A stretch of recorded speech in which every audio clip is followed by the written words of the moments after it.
I would like to just go on record and say that I am the worst at intros.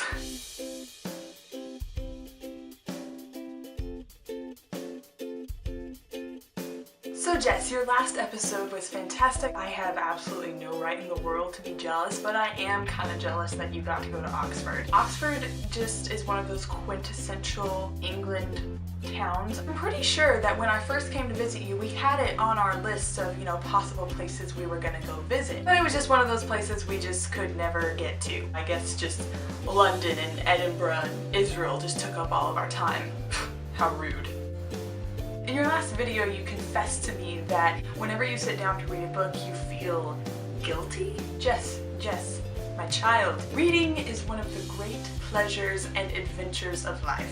It is good for your soul. What I like to do is wait until the end of the day. The evening is your time to kick back and relax after a long day's work, and that's when you should read. If you feel guilty about reading in the evening, I cannot help you. And also, I'm so glad that you brought up the Collaborators 2016. Today is actually the last day. To our viewers, you should go to our Instagram accounts and check out the last installment of the Collaborators. So Jess, with all of the work that we've been doing on the Collaborators, we've really been talking a lot about creativity lately. In your last video, you asked me to list off some things about creativity, so I've decided to give you some things that I think are essentials. I'm going to skip coffee because coffee is in fact a given. I'm sure everyone knows that. Nothing motivates me more than a good cup of joe. Random question, why is coffee called joe? I'm gonna look it up. Well, apparently it's one of those things that there's about 10 different theories. All I'm gonna say is, Joe, whoever you are a special man. So one thing that is crucial to me in my creative work, I am hopeless without to-do lists. I usually have so many different things going on in my head. I have to have a to-do list. I can't function without one just to keep things organized, both on paper and in my head. And it usually helps me a ton to put a deadline on the list. Okay, I'm gonna get this item done by this time, or else it'll just kind of always get pushed to the back burner. I'm terrible like that. I'm a procrastinator. And in that same vein, another thing that is essential for me is staying organized. Jess, I'm pretty sure you know this about me. When I lived with you, I always had to keep my space of the room like spotless. If I'm trying to work and I look around and there's just clutter, oh, it just burns my very soul. I have to keep a clutter-free workspace or I'm like ADD. Here I am getting work done. There's a sock on the floor. My workday is ruined.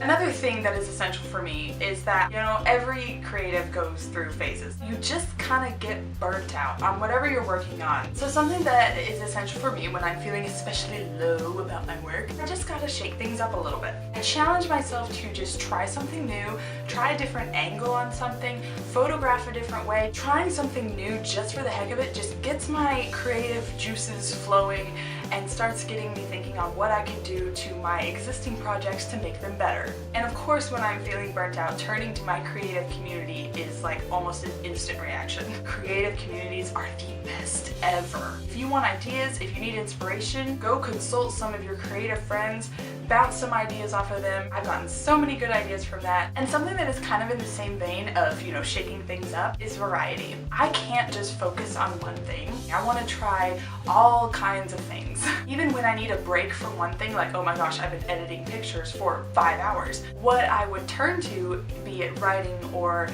design or something like that, the thing that I turn to is still something that's going to stimulate creativity. It keeps my brain working and, ideas flowing. I like to have a variety of things to switch off and on from so that I don't get burnt out as often, and anything that I'm doing is something creative and productive and purposeful. Jess, that is all I have for you today. I hope you enjoyed it. I would love to hear some of your thoughts on creativity, how you get your ideas, what's your favorite thing about creativity, really anything you want to talk about along that whatever.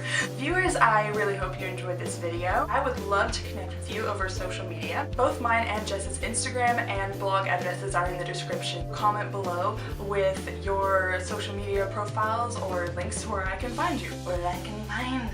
And I will see you next week. Bye! Timber!